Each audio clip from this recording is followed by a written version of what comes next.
Dobrý deň. Ďakujem, že som tu mohla prísť medzi vás. Ja vám poviem moje svedectvo. Ja som lekárka, začínala som ako detská lekárka robiť asi 15 rokov.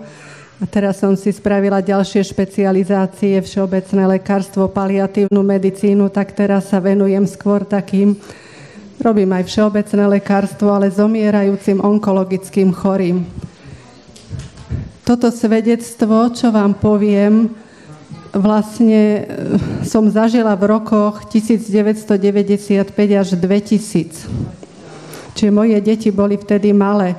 Ja vám tu budem svedčiť ako matka, ale súčasne v tej druhej polovici prednášky aj ako lekárka. Moje deti bývali choré, tak ako všetky deti, mávali kašel, sople a vždy, keď som prišla do lekárne, že nejaký sirup kúpiť, tak vždy mi ponúkali: pani doktorka, veď ste detská lekárka, tu máme homeopatika a vezmite si. A ja som to vždy odmietala, že nie, lebo my sme sa na medicíne o žiadnych homeopatikách neučili a keď som si čítala, ako účinkuje homeopatia, vôbec som tomu nechápala. A už keď asi 3-krát sa stalo, že mi v lekárni tá magistra, pani doktorka, vezmite si tento sirup, tak som povedala, že viete, vôbec neviem, ako to účinkuje. A ona mi: viete, ideme všetci na školenie aj z lekárni na to homeopatické školenie, až chcete, môžete ísť s nami. No a to bolo také, že som si povedala, no dobre, idem, aby som vedela vlastne, že čo to je a že ako to účinkuje. Bola som na prvom školení, to bolo až v Košiciach, ale tých školení býva veľa. A vlastne chcela som vedieť, som myslela, že nám vysvetlia, čo je to homeopatia. A na tom prvom školení nám nakreslili takýto trojuholník, že ako účinkuje homeopatia. A nám povedali, že tie nízke riedenia D4 až D12 účinkujú na telesnej úrovni, stredné riedenia D30 na psychickej úrovni a tie vysoké riedenia na duchovnej úrovni. Až tu je ja, že môžu ovplyvniť tie najvyššie riedenia, to naše ja, to ako vnútro osobnosti.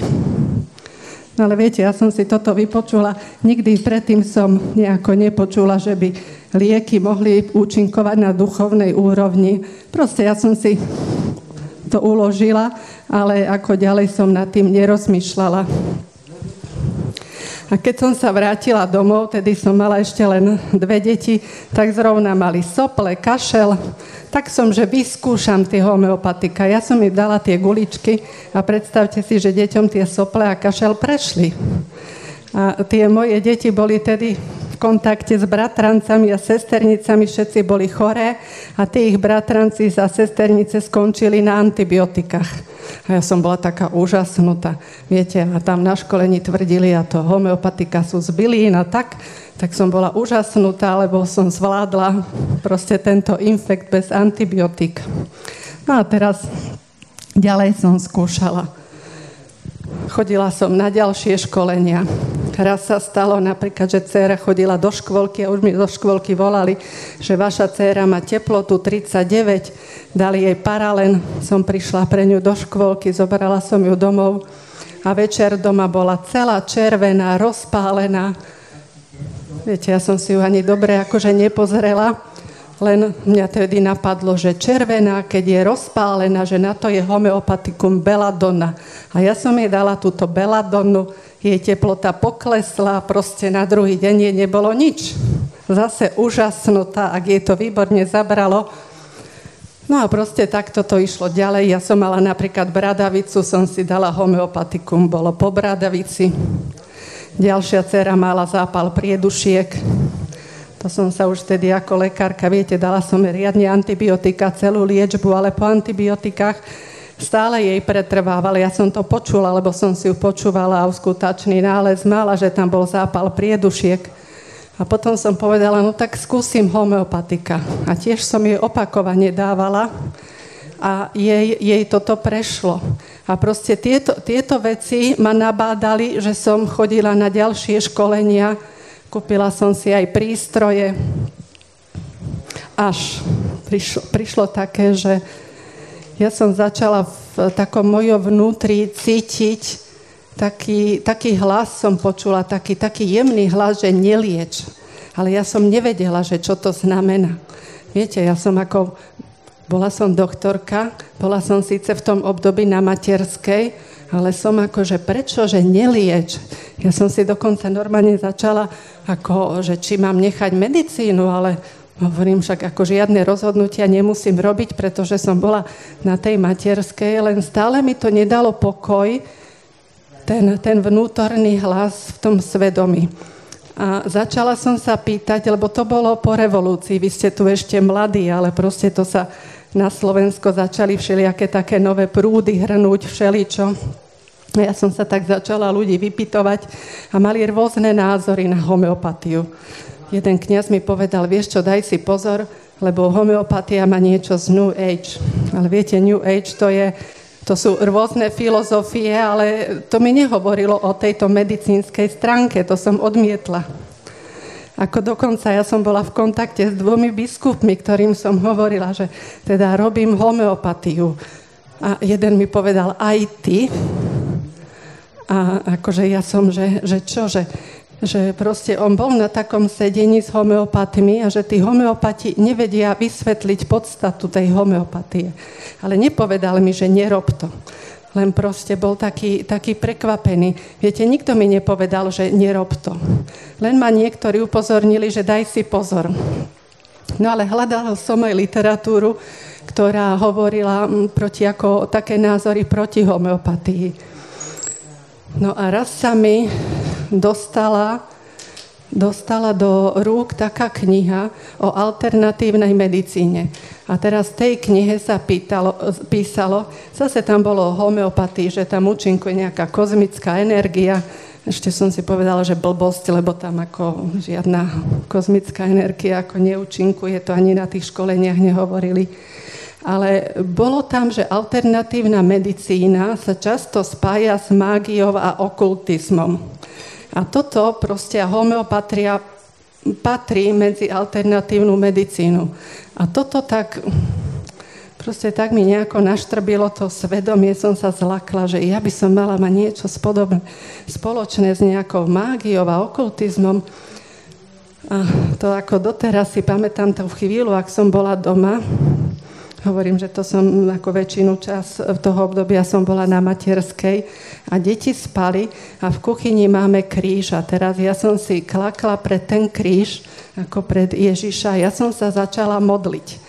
A to ani neviem, skadiaľ sa mi vynorila. Mi predtým jedna známa spomínala jeden druh modlitby a ja som sa začala modliť, začala som prosiť Ježiša, viete, v takom zúfalstve, lebo už som nevedela, ako nájsť pravdu. Tak som toho Ježiša začala prosiť, že Pane Ježišu, prosím ťa, zbav ma ducha mágie a okultizmu. Ja neviem, ako som to nazvala, že duchom, proste ja som tú modlitbu takto formulovala. A teraz som začala prosiť o dary Ducha Svätého. No viete, z birmovky som si ešte pamätala dar múdrosti, dar poznania, dar bázne Božej, proste, čo som vedela v tej modlitbe, všetko som vymenovala. A to bolo také prvé, odrazu po tej modlitbe, to ak závoj, keby sa mi snial z očí. A ja som si odrazu rozpamätala, na poslednom školení, čo som bola, ja som si kúpila dokonca prístroje. A jeden prístroj, to bol taký, ako teraz máte mobilné telefóny. A oni nám na tom školení povedali, viete, že vždy na tých školeniach nám tvrdili, tam účinkujú byliny a ja neviem, rôzne minerály a proste, že je to z toho, že je to bylinná liečba.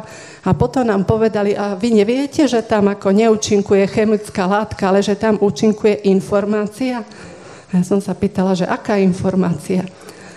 No a viete, to bolo tiež také, veľa ľudí, tam bolo väčšinou lekárov, tých, čo robili školenia z homeopatie. A oni ma tak usadili, že či neviem, čo je to informácia, že vlastne to je kybernetika, učí sa to na školách a proste nereční a ma tak usadili. No ale mne to stále vrtalo v hlave, že aká informácia. No ale ako ja som si na tom školení kúpila tento prístroj a na tom prístroje sa dalo normálne, ako máte na mobile, že píšete SMS-ky, tak sa dalo napísať aj názov homeopatika, stlačili ste klávesnicu, viete, ako telefonujete, tak stlačíte, neviem, kláves a to sa podalo tá informácia do ruky a ste im podali informáciu homeopatika, čiže už ste vôbec nepotrebovali, alebo ja som nepotrebovala žiadne guličky, tabletky. Takto som akože dávala informáciu. No. Ja som to vyskúšala sama na sebe, mala som herpes. No a teraz tam som si napísala, že herpes simplex, lebo to spôsobuje vírus. Som si naťukala také veľké potencie, podala do ruky a viete, že naozaj, že mne ten herpes za nejaké akože 2 dni sa zosušila a proste zmizol. Proste ja som videla, že prístroj účinkuje. A teraz, keď som nevedela, že čo je v prístroji, môj brat skončil elektrotechnickú fakultu so zameraním na lekárske prístroje. A keď som bola s ním, tak mu hovorím, Vlado, počúvaj ma, pozri sa, že čo je to v prístroji, nejakú informáciu vydáva. A viete, on to rozobral a on mi hovorí, ešte ty si sprostá, že si dala tie peniaze, to je starý, to je len diár. Hovorí, vieš čo, to je už 10 rokov starý, proste tam nič nie je, že ako môžeš veriť na takéto blbosti. No a viete, ja som pomohlo mi to na herpes teraz a brat mi povedal, že nič tam nie je. Ako ja som to nechápala. A až po tejto modlitbe, proste keď som sa to modlila, odrazu ma napadlo. Môj brat mi povedal, že nič v prístroji není. A teraz ten prístroj účinkuje. No čo to môže byť? Tak jedine len nejaká mágia. Viete, ja premkla hrôza. Mala som doma ešte ďalší prístroj, čo som kúpila na tom istom školení. Viete, a na tých školeniach to bolo tak pod tlakom, lebo to prišli z Nemecka predávať a máme len pár kusov a rýchle si ich musíte kúpiť. A to sa zase tým prístrojom, normálny rozhovor u homeopata trvá aj hodinu. No aby sa to urýchlilo, tak majú také prístroje, to sú EAU prístroje, teraz už, keď to tak pozriem na internete, hromadu všelijakých značiek, lebo každý to vyrába. Ale proste podstata je, že chytíte, máte jednu elektródu v ruke a teraz druhou elektródov vám proste na ruku hľadajú to homeopatikum, aké je pre vás. A keď vám nájdu to práve, tak to vám dajú a dokonca to homeopatikum, keď majú nejaké diagnostické, vyrobia z čistej vody, akože prenesú informáciu, lebo toto je už ako tá informačná metóda, tak do čistej vody vám prenesú informáciu. Teraz vám to predajú, takže viete si predstaviť, platíte za čistú vodu, neviem koľko, 30-40 eur, aké peniaze.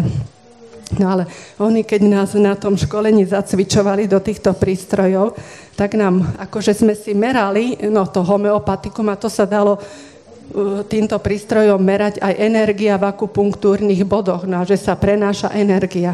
A teraz ja po tejto modlitbe, viete, ten prístroj som nemala ani čas používať, bol v skrini, išla som do skrine, ten prístroj teraz pozriem, otvorím. To bol zase ten prístroj ako vaše notebooky.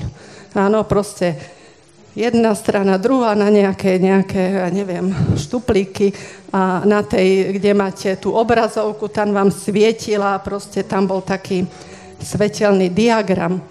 A čo mi ten prístroj dával? Len 2 odpovede. Proste keď svietil v rozmedzi 60, tak to znamenalo, že nie to homeopatikum nie je správne, alebo keď sa meralo v akupunktúrnych bodoch energia, že ten človek má ako málo energie v tom bode. A keď to svietilo na 90, tak to znamenalo, áno, toto homeopatikum je správne, alebo proste tento človek má v tom bode dostatok tej energie. A teraz ja som si uvedomila, ja som tam, viete, otvorila som ten prístroj a hľadala som, že sú tam nejaké, viete, keď je nejaká energia, mali by byť nejaké jednotky, áno, teda, že v akých jednotkách tú energiu meria, ale tam nebolo nič. A teraz, viete, ale zase to všetko po tej modlitbe mi ako tak v tej hlave, že vlastne ten prístroj mi dáva len 2 odpovede. Odpoveď nie, keď svietil na 60 a odpoveď áno, keď svietil v rozmedzi 80-90. Mňa zase hrôza premkla. Viete, to máte ako kývadielko. Áno, aj kývadielko vám dá len 2 odpovede. Keď sa kýva jedným smerom, máte áno, keď nejakým iným krúži, máte nie. A proste, a ja som si uvedomila, tam nejaké homeopatky spomínali, že oni už, keď robia homeopatiu, potrebujú nejaký prístroj, lebo viete, lekár, keď sa len rozpráva bez prístroja, je to také, no, za čo od vás vypýta peniaze. Že potrebujú niečo objektívne. No a toto máte ako moderný dizajn kývadla. Proste ja to ináč, či sa to volá EAU prístroj alebo nejaké iné názvy, lebo to už prišli tam aj na tomto školení boli technici, že proste niečo také vymyslieť, aby aj na Slovensku vymysleli taký prístroj, ale proste to je moderná forma kývadla. No a teraz ja z hrôzou, že koľko peňazí som dala za tie prístroje. To bolo ešte v slovenských korunách. Som bola taká nahnevaná sama na seba. No samozrejme, ja som to povedala manželovi, že vieš čo, že tá homeopatia, že tieto prístroje, no to je asi mágia. Tá homeopatia s tým súvisí, lebo sa dala s tými prístrojmi robiť. Ale som rozmýšľala, ale stále som nevedela, že čo proste akože je zlé na tej homeopatii. No a teraz ale viete, keď ja som sa modlila, akože aby ma ten Pán Ježiš zbavil ducha mágie, okultizmu, ja som nevedela, čo je to mágia. Alebo okultizmus, nikdy som to neštudovala. To bolo v čase, že naša dcéra išla na prvé sväté príjmanie a my sme tak boli v knihkupectvách a boli sme aj spolku svätého Vojtecha, že nejakú knihu jej kúpiť a tam mali také, že pastierský list biskupov Toskánska ohľadom mágie a veštenia. No a my túto knižku sme kúpili, tie udalosti tedy tak rýchlo nasledovali jedna za druhou. Knižku som si kúpila, ale ja zhrozená s tým, že robím s nejakou mágiou, ja som tie prístroje zobrala do auta, išla som za kňazom, dokonca za biskupom mu ukázať, viete, ja som robil, akože na spoveď, ale ja som to predtým hovorila, len som mu išla ukázať tie prístroje, že viete, robila som s týmto a s týmto, to je mágia. A ešte na tej spovedi hovorím, viete, že toto určite je to mágia, ale ja stále neviem, ako tá homeopatia s tým súvisia. Doteraz si pamätám tú vetu, ako som mu povedala. A teraz po spovedi som vyšla a ja som si sadla do auta, lebo bola svätá omša, hromadu ľudí išlo po ceste, som nemohla ani tým autom ísť a išla som tú knižku čítať a hneď, ak mi padol zrak na, neviem, na druhú stranu a tam boli vymenované, že formy mágie. A medzi jednou formou bolo, že mágia napodobňovacia. A mňa v tom momente napadlo, že sú také 2 princípy, z čoho vychádza homeopatia. Jeden princíp je podobné sa lieči podobným. A vlastne to je napodobňovanie. A mňa v tom momente, tak toto je princíp mágie. Viete, ja som ešte dovtedy tak akoby s tým Bohom, že vieš čo, dobre Bože, ja tie vysoké riedenia nebudem používať, tam určite nič není, ale že čo tie masti alebo tie nízke riedenia, že tam nejaká látka je, že čo tie by som mohla používať. Ale ja keď som pochopila, že princíp homeopatie je princípom mágie, som povedala akože dosť, akože nie, že žiadna homeopatia. Tak som to, keď som prišla domov, knihy som popálila, všetko som homeopatika povyhadzovala. Som nevedela, čo s prístrojmi. Nakoniec aj tie prístroje, to bolo, neviem, koľko mám času, vás nechcem s tým všetkých akože zdržiavať, ale nakoniec ja som pochopila, že aj tie prístroje musím spáliť. To bol sneh vonku a my sme to s mojím mužom sme rozobrali, dali sme triesky, sneh bol okolo, na tých trieskach vám to zhorelo. A až potom, to trvalo potom možno, že až pol roka, keď som to pochopila, ja som to ako v takom mojom vnútri zavládol pokoj. No ešte napríklad na tie prístroje vám poviem, taká nahnevaná proste, že veľa peňazí som dala, som volala do Nemecka ako jednej to bola homeopatka, od ktorej som to kúpila a hovorím, pani doktorka, akože ja to nechcem, že ja vám to vrátim naspäť, dajte mi peniaze. A ona, že prečo? Že či to neúčinkuje? Hovorím, že nie, že ja som veriaca, že prečo to nechcem? A som jej povedala, že ja som pochopila, že to je mágia. Viete, mágiu máte čiernu a bielu. Čierna vyslovene škodí, že niekomu chcete zle a biela niekomu robíte dobre, ale účinkom zlých síl. Áno, ale pred Bohom, či biela, či čierna, to je všetko mágia. Ja nemôžem ani robiť dobre pomocou zlého. No a ja som tejto lekárke povedala, že ja som prišla na to, že to je biela mágia. A ona mi hovorí do telefónu, že pani doktorka, a čo ste si myslela, že to je? No viete, pre mňa to bol taký šok, že proste ona mi do telefónu potvrdila, že je to biela mágia, ale na školení vám nikto nepovie. Oni hovorili, že informáciu to prenáša. Áno, informáciu. Ale nikto nepovedal, že duchovnú proste. Viete, oni ma tam usadili, že mám byť ticho, lebo je to kybernetika. Ale vlastne to je mágia. Potom som volala do ďalšej firmy, od ktorej som mala ten druhý prístroj a som povedala, že akože nefunguje a že im ho donesiem do Nemecka, že nech mi dajú peniaze, že sa pokazil, lebo naozaj ja som sa nad tým prístrojom modlila a prestal svietiť. No tak ako...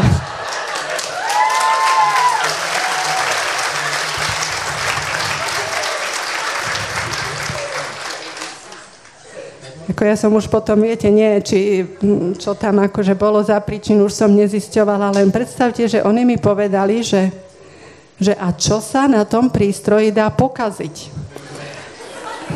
Ale teraz ten prístroj na slovenské koruny stal 50 000 korún. Teraz na eurá je to máte vyše 1200 eur. Rozumiete? Čiže len preto sa tam nemôže nič pokaziť, že je to niečo okultné, že tam máte jednu baterku, áno, a nejakú svetelnú, čo ja viem, stupnicu, ktorá vám svieti, alebo málo, alebo viac.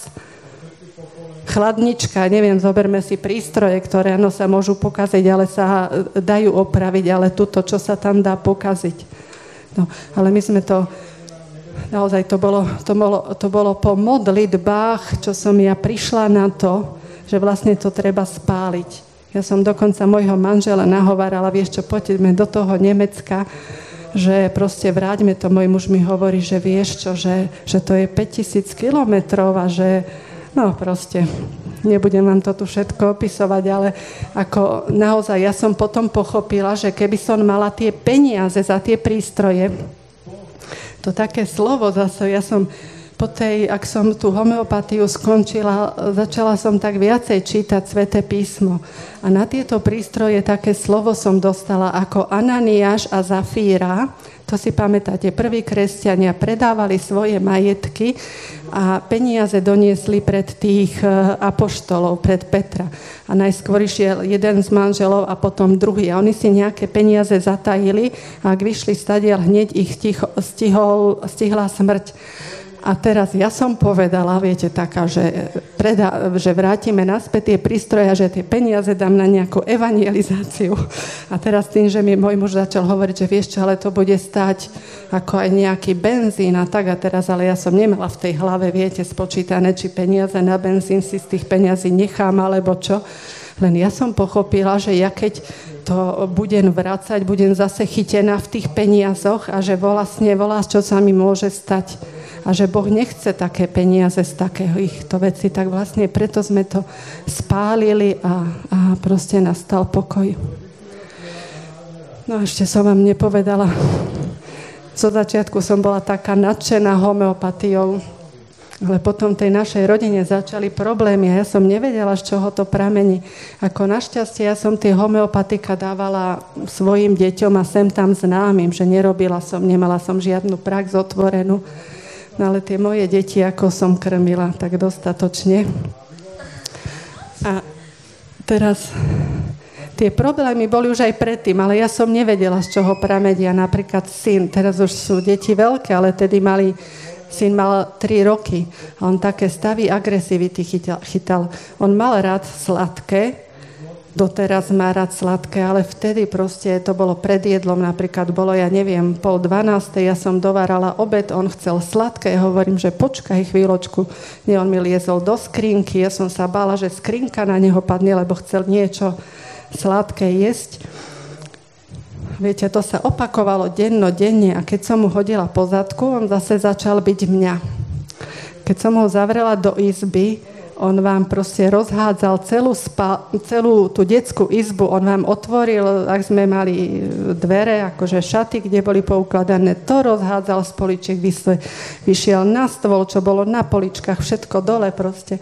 On mal také stavy agresivity, že že to sa tak vymykalo takému bežnému priemeru.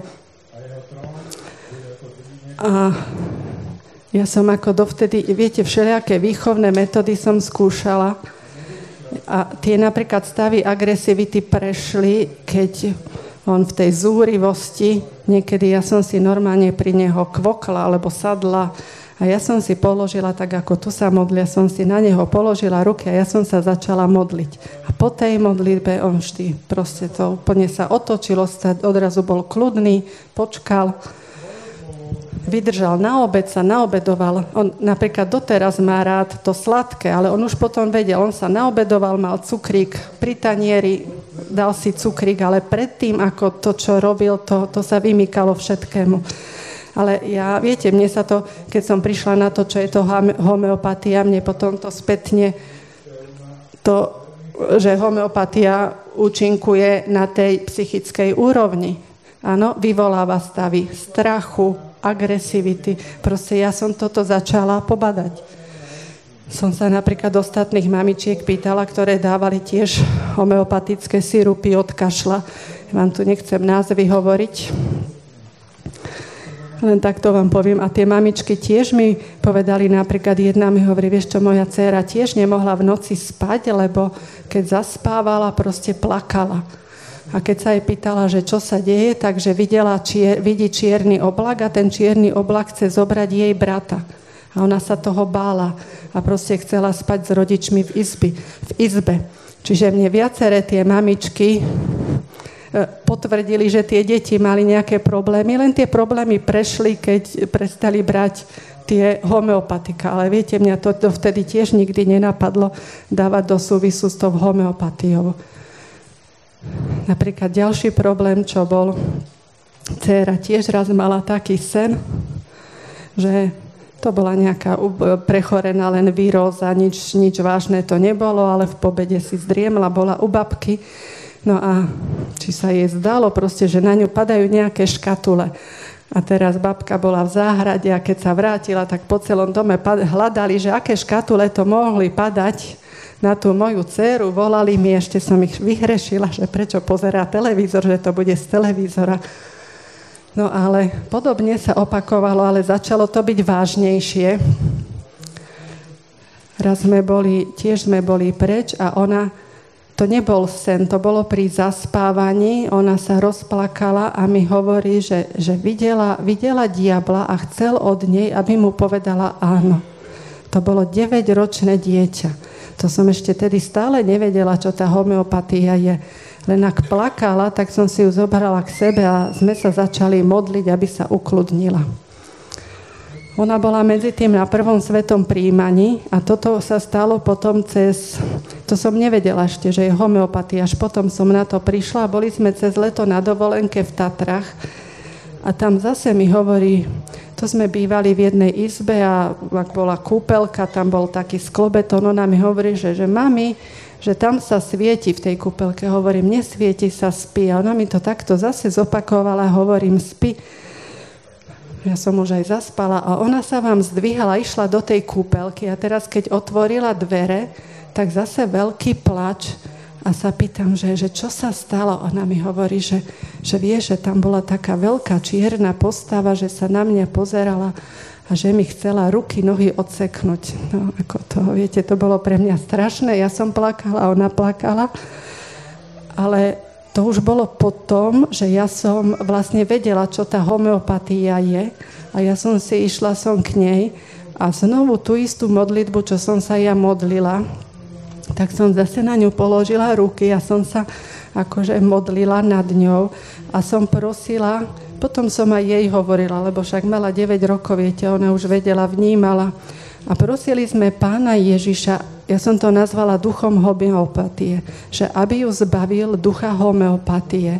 A všetky tie homeopatika, čo som jej kedy dávala, tak čo som si pamätala, sme vymenovali, že aby ju zbavil ducha, ja neviem, pulzatily a proste sme to všetko vymenovali. No a potom sme prosili Ducha Svätého zase, aby ju naplnil darmi.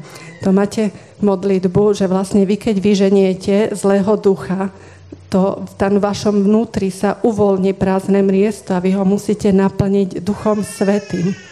Áno, lebo keby ste ho nechali prázdne, tak môžu prísť ďalší zlí duchovia. Čiže toto je tá podstata tej modlitby. A zaujímavé bolo, že po tejto modlitbe sa jej už tie sny neopakovali. Ako ona, keď zaspávala, oni sa trošku tak akože báli. V tej detskej izbe museli byť dvere pootvorené na chodbu, aby sa tam svietilo, ale odtedy tie sny nemala. A pre mňa to bol jasný dôkaz, že toto je z tej homeopatie, lebo to je vlastne modlitba za oslobodenie. Ja, čo som sa modlila sama ako za seba, to bola modlitba autoexorcizmu. Ja som zo seba vyhnala zlého ducha mágie okultizmu. A si predstavte, že tie moje deti, malé deti proste nič nehľadali, len proste, že som im dávala tie guličky, toto mali. Ďalšia dcéra. Tá zase v noci nemohla zaspať, akože nemohla dýchať, fúkala nos. Viete, zo začiatku to bolo raz za čas, ja som hľadala všelijaké príčiny v alergii, vankúše som vyhodila páperové a tak, ale cez deň jej nič nebolo proste, vždy tieto ťažkosti len v noci. Ale ako ona nemala ani nátku, ani nič, pre mňa to bolo nepochopiteľné. A potom tak nejako, ak som ja prišla na to, že čo je to tá homeopatia, ono sa tie stavy začali noc čo večer čo večer, lebo to bolo pri zaspávaní, to vám boli večer čo večer. A teraz mňa zase napadlo, že skús sa modliť. Lebo to boli strašné stavy. Ona proste nemohla dýchať, fúkala nos, že tam má ako nejaké hlieny, teraz z toho nosa jej nič nešlo. Viete, to silou mocou fúkala, ona bola jedovatá, kopala nohami, kričala, proste mne pobudila deti. No to boli strašné stavy. A ak ma napadlo, že skús sa modliť, ja som si zase pri ňu klákla, ruky položila a som sa modlila. Zase som prosila Pána Ježiša, aby ju zbavil toho ducha homeopatie. A zase som vymenovala tie homeopatika po tej modlitbe. No a zase sme prosili za dary Ducha Svätého. Po tej modlitbe zaspala. Odtedy sa to neopakovalo. Čiže zase to bolo pre mňa dôkazom, tie ťažkosti boli z tej homeopatie. Čo som sa nemodlila túto modlitbu nad najmenšou dcerou, mala pol roka. Tej som tie homeopatika ešte toľko nedávala. Ako tá nemala také nejaké extrémne ťažkosti, ale vlastne tie moje staršie deti boli malé. Syn mal 3 roky, ja som sa nad nimi modlila. Takže na jednej strane viete, že ponúka vám toto úžasné, že vás vylieči po fyzickej stránke, ale potom tie problémy, aké sú na tej psychickej a duchovnej úrovni. Na tom homeopatickom fóre, keby mi niekto, ja som bola strašne rozčúlená, že pôjdem pred nich a ja im to vykričím, proste, že nám nehovoria pravdu, že nás klamú, ale jeden kňaz ma zastavil, že vieš čo, nechoď tam. Tak som len také svedectvo napísala, bo som cítila, že ako musím to dať zo seba a vlastne povedať, akože čo je pravda. Keby mi povedali, že ja som dala zlé homeopatika, tak nie. Mojmu synovi určila najlepšia homeopatika z Nemecka.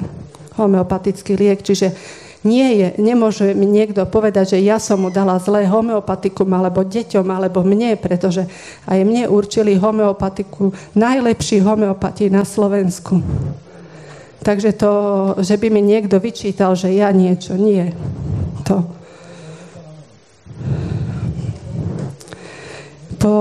Po týchto veciach ja som cítila, že mám čítať Sväté písmo. A napríklad v Svätom písme opakovane som čítala takú stať z Daniela. Si to pamätáte, vám to tak poviem, že Daniel, to bol mládenec židovský a tí mládenci sa dostali do babylonského zajatia k Nabuchodonozorovi. A oni tam odmietli jesť mäso z kráľovského stola. Im tam nosili. Oni to odmietli, pretože to mäso, alebo proste to jedlo mohlo byť aj obetované iným bohom, alebo nečisté, ako pre Židov. A vlastne najskôr im to nechceli dovoliť a potom ten Daniel hovorí, že nech im dovolia, že 10 dní, že budú jesť len strukoviny. No a potom nakoniec im to dovolili a po tých 10 dňoch tí chlapci, tí mládenci vyzerali ešte lepšie ako predtým, než sa stravovali z kráľovského dvora.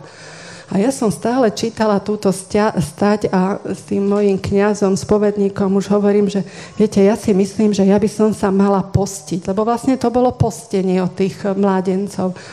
No a ja som tedy kojila som a mne najskôr hovorí, že nie, že proste ja kojím, ja nedovolili mi postiť.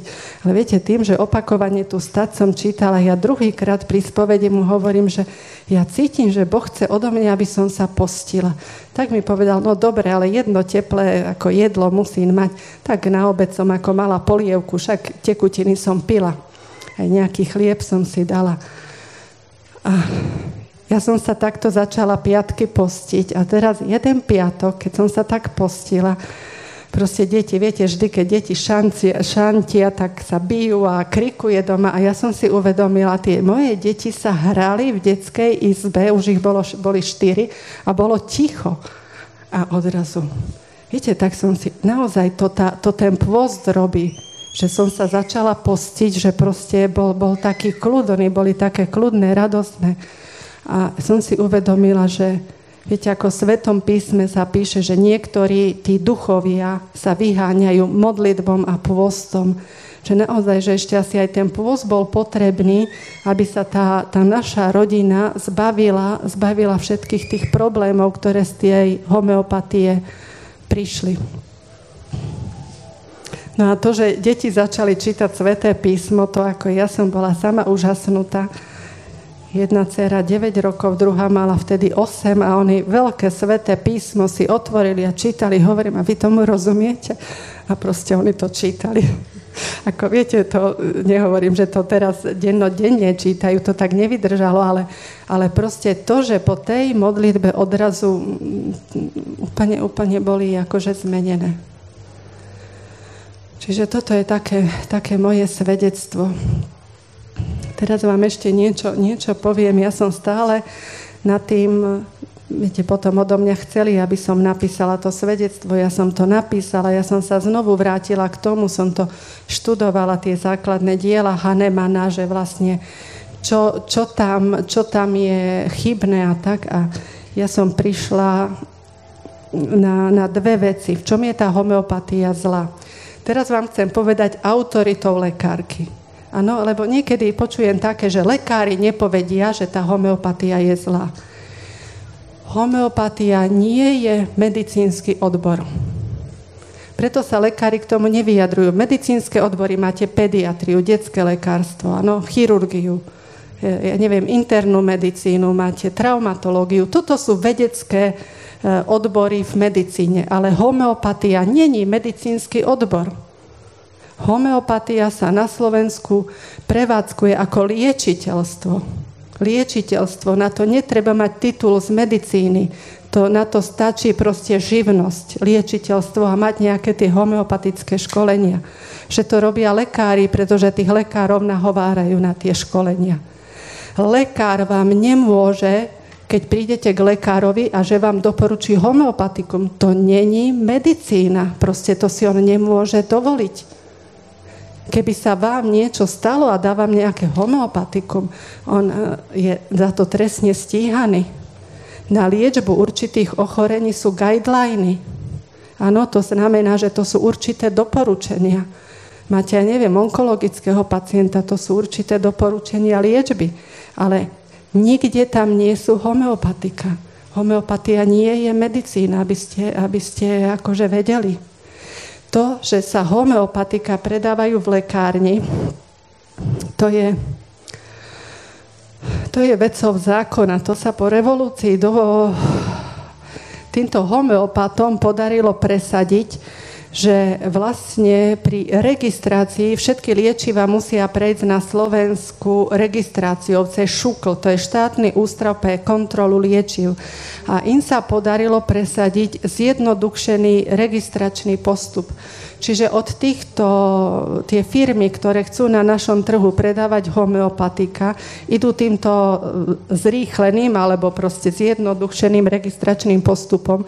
A tam je, ja to mám z tej internetovej stránky stiahnuté, nemusia dokázať účinnosť, proste netreba toxikologické skúšky, netreba tam farmakologický účinok. Čiže ani jedno homeopatikum to nemusí dokázať na Slovensku.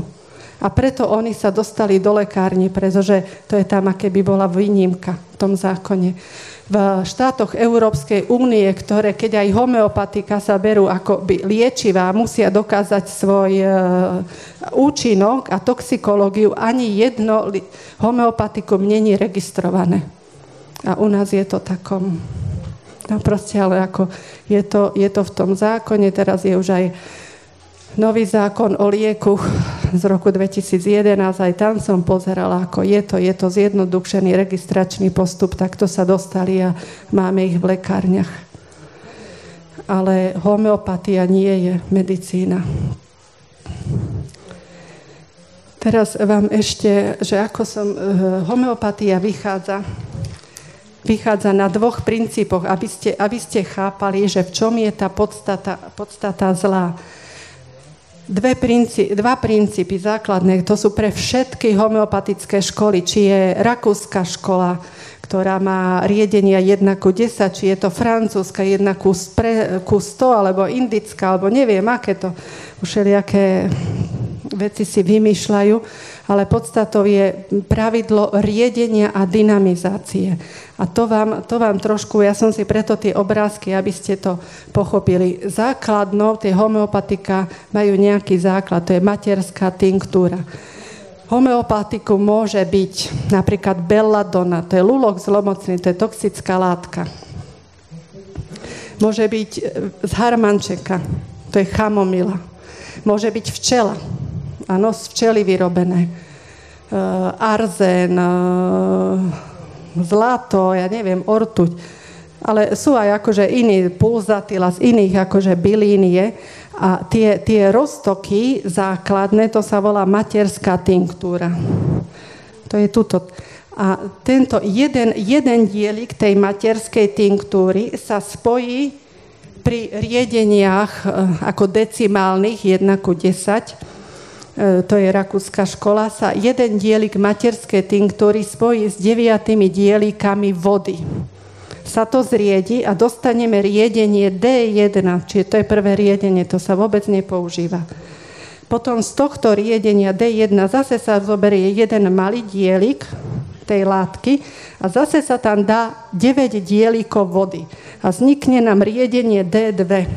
Tieto riedenia sa vôbec nepoužívajú, pretože tá homeopatia a ten arzén môžu byť aj toxické, tu by nejaké molekuly tej látky boli.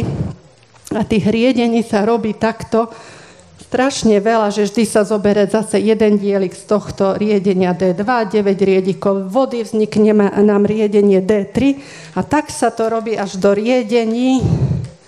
Tu sa používajú napríklad v tej rakúskej škole riedenia D12 alebo aj D4. No ale to, keď je riedenie D4, to môžu byť len také bylinky, ktoré sú neškodné, lebo tam nejaká ešte molekula z tej bylinky je. Ale riedenia D30, D200, dokonca D, aj 50 000 riedenia. Ale fyziku ste sa učili všetci, na škole ste sa učili Avogadrovú konštantu. Neviem, či si niekto pamätá. Avogadrová konštanta hovorí, koľko mólov rozpúšťadla je v tej rozpustnej látke. A Avogadrová konštanta hovorí, že keď je riedenie 10 na 23, tak tam už není ani len jeden mól toho rozpúšťadla v tej rozpustnej látke. Áno, to máme náuku fyziky, áno. A podľa tejto náuky my vieme, Teda, že v týchto riedeniach napríklad DNA30 už nemáme ani jednu molekulu z tej východiskovej látky. Áno? V riedení 2200 takisto. D200, áno? Čiže ani jedna molekula. Čiže preto sa tam môžu používať aj toxické látky, aj všeličo, že už tam nemáte nič. Áno? Čiže čo vás lieči? Nič. Ale účinkuje to. Čo je to tá mágia? Že to máte účinok pomocou zlých síl. Keď som...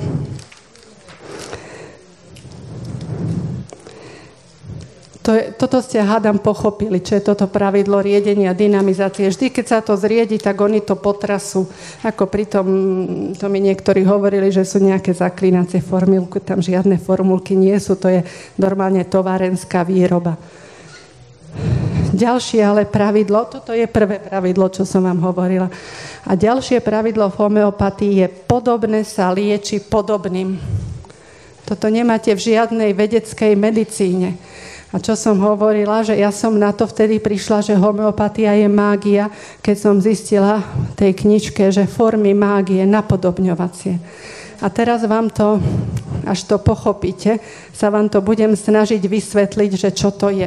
Títo homeopati, na to prišiel Hahnemann, vlastne od toho Hahnemana sa to vlastne celá tá homeopatia začína, na chiníne. Ale ja vám to vysvetlím teraz na beladone. Beladona, lulok zlomocný. Moja dcéra mala, aj ešte takto, homeopati robia, dávajú tieto materské tinktúry, proste tieto homeopatika zdravým ľuďom a teraz na tých zdravých ľuďoch si všímajú nejaké príznaky a to spisujú do kníh, to sa volá materia medica. A teraz homeopat, vy prídete v homeopatovi a ten sa vás vypytuje na všelijaké ťažkosti a hľada také nejaké, ktoré sú nevšedné. A hľadá to akoby v tej materii mediky, tie príznaky a na základe toho dáva to homeopatikum. Ale v podstate je to takto. Napríklad tá beladona spraví u dieťaťa, má červené líca proste, úplne, viete, to pri tej teplote bolo úplne červené líca. Čiže to je príznak, ktorý vyvolá beladona u zdravého. A ja keď som to videla u chorého, áno, ja som videla u chorej dcery, že mala červené líca, to je také typicky, tak som jej dala to homeopatikum. Ja som vôbec nemusela vedieť, že moja dcera má 40-ku teplotu, že je to pri angíne. To homeopatov vôbec nezaujíma. Áno, ale ich zaujímajú tie červené líca. Áno, keď má ten proste pacient alebo chorý červené líca, dá beladonu. Tam musia byť 3 príznaky, ale chcem vám tú podstatu povedať. Keď má napríklad, to dieťa by malo jedno líca červené, druhé má biele a chce sa rosiť na rukách, áno, malé deti plačú, mamka ich nosí na rukách a teraz ten homeopat sa až pozrie, že máte takéto líca, dá mu chamomilu, lebo áno, je to na takéto, to je podobné, sa lieči podobným. Toto je ten príznak, áno. Žiadne, že či má virózu, či má angínu, či má zápal obličiek, nezaujíma to homeopata. Toto. Áno. A toto je ten podobné sa liečím podobným. Toto je forma mágie. V mágii to môže byť napríklad čierna mágia. Chcete niekomu uškodiť, ho oslepiť, tak bábike prerazíte oko. Áno. A vy chcete poškodiť zrak tomu tej osobe. Áno, to je čierna mágia. Podobné robíte na bábike, podobné vyvoláte na tom, komu chcete uškodiť.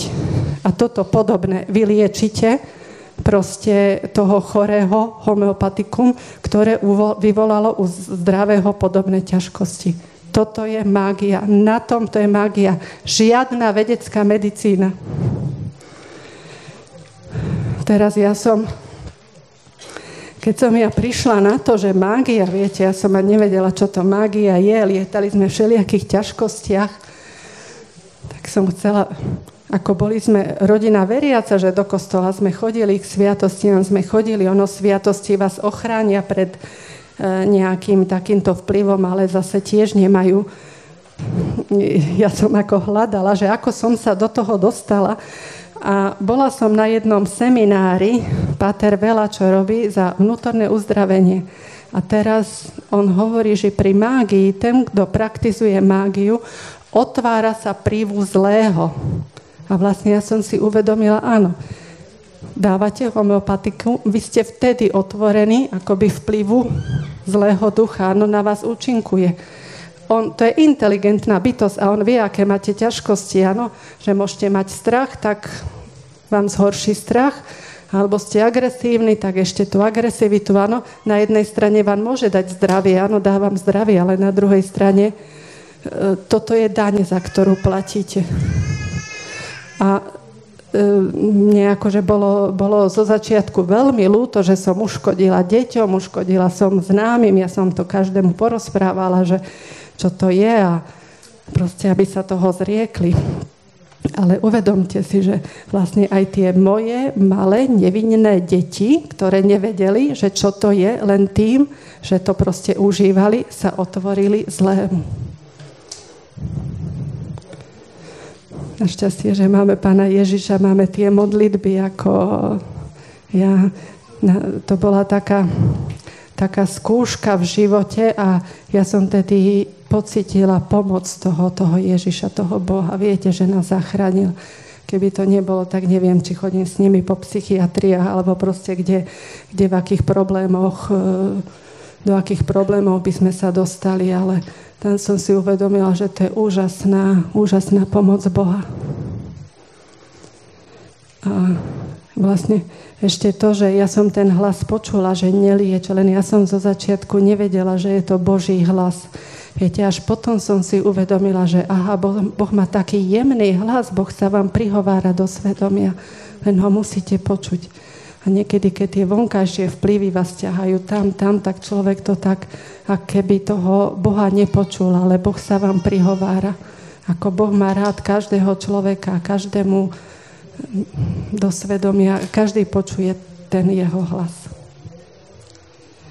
Ešte až mám 5 minút, tak vám ešte vysvetlím. Toto je príklad z homeopatika na chrípku. To je reklamy letia. Keď bude chrípkové obdobie, stále bude v televízii. Ja vám síce nepoviem, ako sa to homeopatikum volá, lebo už aj to. Raz som menovala homeopatickú firmu a prosím vás, som mala v zápäti, to som v svedectve uviedla, názov firmy a v zápäti telefonát. A dostala som šok z toho telefonátu. To bola moja spolužiačka ešte zo základnej školy, z gymnázia. A tá robila v homeopatickej firme alebo v homeopatickej spoločnosti, čo som ani nevedela. A ona sa mi vyhrážala do toho telefónu, že keď ešte raz uvediem meno ich firmy, že ma dajú pred medzinárodný súd. Ako pre mňa to bol šok. Viete, ale že proste jedno svedectvo pustíte a odrazu takéto vyhrážky. No však ja som si potom povedala, že ja menovať názvy nemusím, ani názvy firiem, ani nikoho, ale ako ja si svoje veci povedať môžem. Takže preto toto je homeopatický liek na chrípku. Teraz toto som pozerala normálne z príbalového letáka, je to tam napísané, len si to čítajte. Ja vám to vysvetlím, čo to vlastne znamená. Toto sú pomocné. Tam je písané, že 1 gram homeopatika obsahuje 1 gram 0,85 gramu sacharózy a 0,15 gramu laktózy. Keď si to spočítame, to je 1 gram. Sacharóza, laktóza je cukor. Čiže 1 gram obsahuje 1 gram cukru. No a teraz ďalej je na tom letáku písané, že toto je. Proste aj homeopatika sa vyrábajú tak, ako som vám hovorila pri tých riedeniach, že sa tie látky riedia, tak to konečné riedenie, vlastne tie sladké guličky, alebo či sú to tabletky čistého cukru, sú namočené, dajú do misky, alebo nám to napríklad zástupca firmy ukazoval, doniesol takú Petriho misku, tam dal malé množstvo toho zriedeného roztoku a ten cukor tam namočil. No a tuto, pri tomto homeopatiku na chrípku, tak tento 1 gram cukru je nasiaknutý 0,01 ml zriedeného, počúvajte, lizát srdca a pečene kačice. Čiže to máte liečbu chrípky, áno, z kačice, zo srdca a z pečene, ale ten lizát, to je vlastne vyluhované, áno. to srdce a tá pečeň, je zriedený 200K.